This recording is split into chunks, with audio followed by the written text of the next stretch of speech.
Ladies and gentlemen, welcome back to the Price Check Podcast here on the In the Zone Network, where we go city to city, state to state, worldwide. Back, of course, after a little bit of a hiatus due to the Olympics.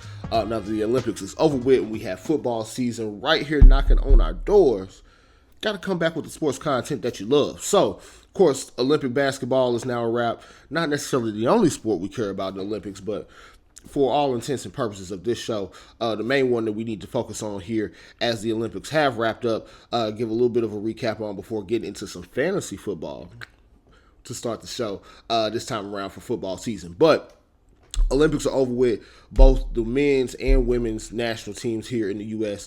took home Olympic gold in basketball, just as we expected them to. Steve Kerr even said it best, we're the only country where, a silver medal in that sport would have been a disappointment. So no choice but to come out with a gold medal. And those guys showed every single game, every single minute that they were focused and hyper-focused on that goal. And so, of course, you had that trio of LeBron James, Steph Curry, Kevin Durant, that this thing kind of all became centered around as we got down to the end of it.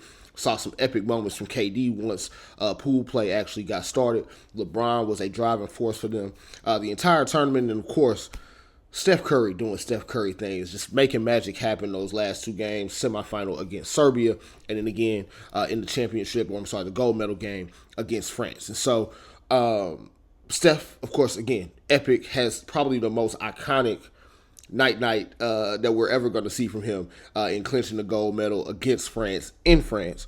Now, we as Americans have to stop something, though. And this is more so on the men's side this time around than the women's side. Don't forget, it was a lot of y'all complaining that Caitlin Clark should have been on this women's Olympics team. Meanwhile, they just won their 8th straight gold medal. 8. Meaning they've been winning gold medals in Olympic basketball for the women's national team my entire life. 1992 was the last time that they lost a single game in Olympic basketball play, let alone lost a medal. So they've won their 8th straight gold in basketball. We don't even really need to talk about women at this point. They're so dominant in that sport. No other team needs mention, but shout out to A'ja Wilson for winning MVP of the tournament. Shout out to Diana Taurasi for her record 6th Olympic gold medal. Now, men's side of things. Americans, we just want to complain. That's all we want to do. We just want to complain about something. First, it was, Steve Kerr is a terrible coach because he's not playing Jason Tatum. How can Jason Tatum not be out here getting minutes when Derek White is? I get it. Jason Tatum's a great player. Shout out to the home team, St. Louis. But guess what? Not everybody's going to get a chance to play, guys. Tyrese Halliburton didn't play the entire tournament, basically. Still got his gold medal because guess what? They went undefeated and they won the tournament. Okay, Steve Kerr is a terrible coach for not letting Jason Tatum play. Why is this thing centered around all these old guys, LeBron, KD, and Steph Curry? Guess what? Those were the 3 guys we needed the most down the stretch. All makes sense, right? And then, of course, last but not least, you got the LeBron stands out there celebrating the Olympic MVP. You got the Curry stands, which there are some of y'all out there. Oh, Steph should have won MVP. I don't care if it was just 2 games. Guess what? It was just 2 games. You can't gloss over that. His best 2 games in the tournament happened to be the last 2. But if we're talking about the entirety of the tournament, LeBron, especially if you look at the numbers of it, was the more impactful player throughout the entirety of the tournament. Y'all love talking about numbers don't lie until the numbers tell y'all something that y'all don't like.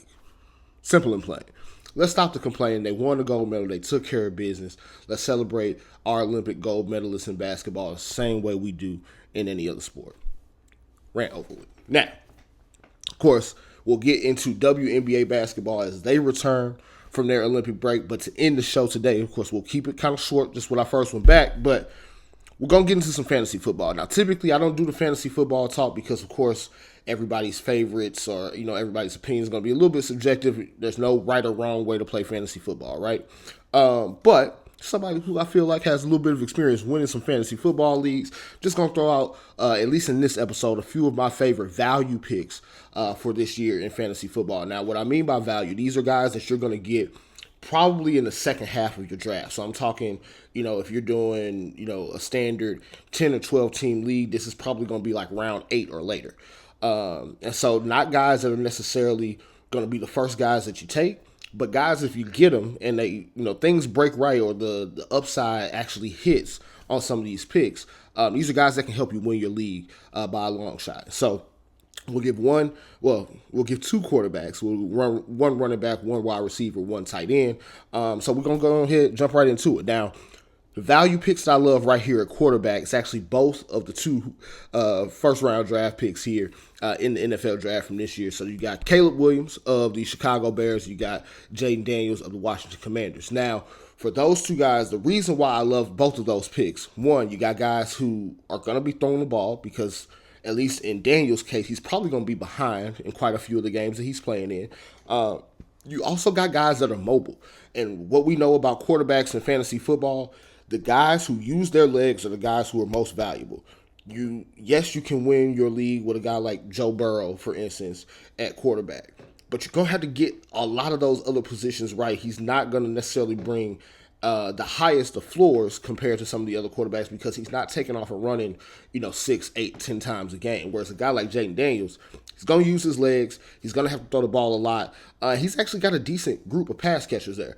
Same thing for Caleb Williams. While he may not be on the run and on the move as much as Daniels may be, the Chicago Bears really took care of him in terms of targets for him to be able to throw to. He's got, rookie wide receiver Rome Odunze. He's got DJ Moore, who just got a contract extension.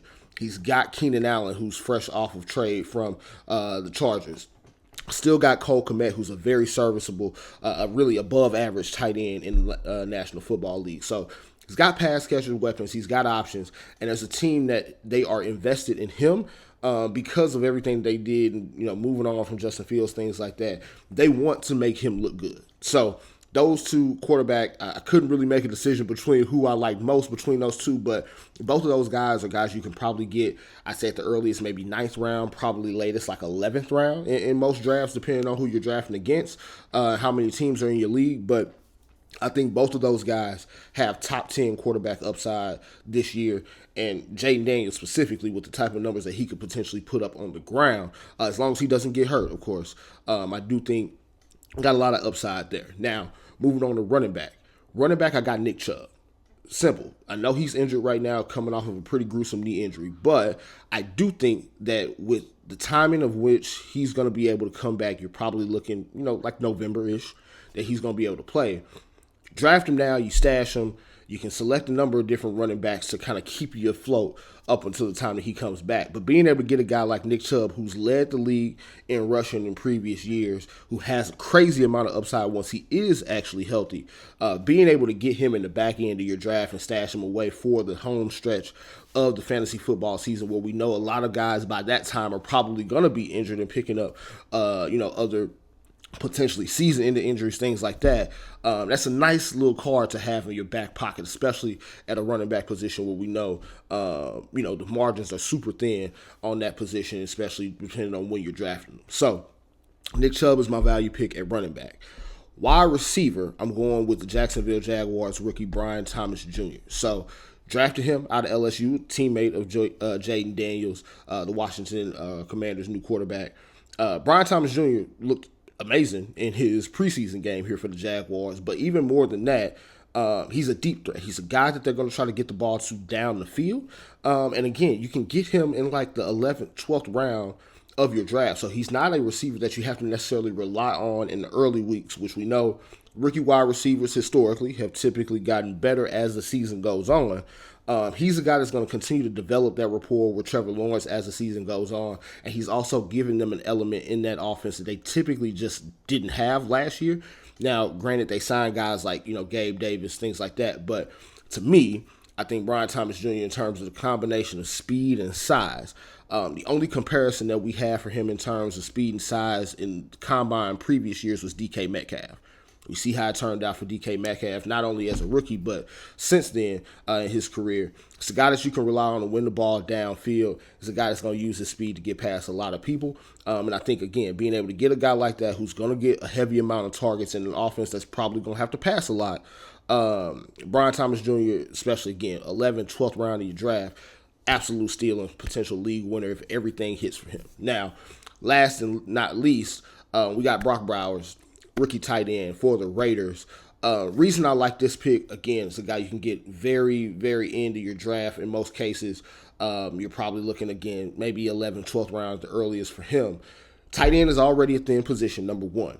Number two, rookie tight ends, while they typically don't hit, we saw a good amount of success out of rookie tight ends last year, like Sam Laporta, Dalton Kincaid, just to name a couple of them. You got these guys, especially like Bowers, not only is a tight end, but can line up at a couple different positions. We saw it, again, preseason games so far.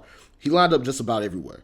And it's also a team in the Raiders. Yes, they had Devontae Adams, but outside of that, they got a lot of, kind of run-of-the-mill, unproven guys in a lot of spots. And a team that, again, is going to be down a lot of the games that they play, or at least, having to throw the ball to stay in some of these games. I think Brock Bowers is a guy that they're going to use all over all over the field, different formations, different, rollouts, things like that. So I do think it's a very good value pick, especially if you miss out on some of the high-end tight ends like a Travis Kelce, like a Sam Laporta. You miss out on some of those guys early. You got Brock Bowers as a decent draft pick option to fall back on later in the draft. So those guys, Jaden Daniels, Caleb Williams at quarterback, Nick Chubb at running back, Brian Thomas Jr. receiver, Brock Bowers at tight end. Those are the 5 value picks that I'm really liking in this year's fantasy draft. Now, of course, we'll talk football a little bit more in depth here as the preseason continues to wind down, but wanted to make sure to tap into the fantasy because, of course, it's that time of year now as well. Now, that'll do it for today's show, ladies and gentlemen. But, again, make sure you continue, like, share, subscribe here on the YouTube channel. Make sure you continue to follow us on Instagram, on TikTok. Follow me on Twitter. It's X now. But, till next time, ladies and gentlemen, I am your host, Josh Price. Check it out.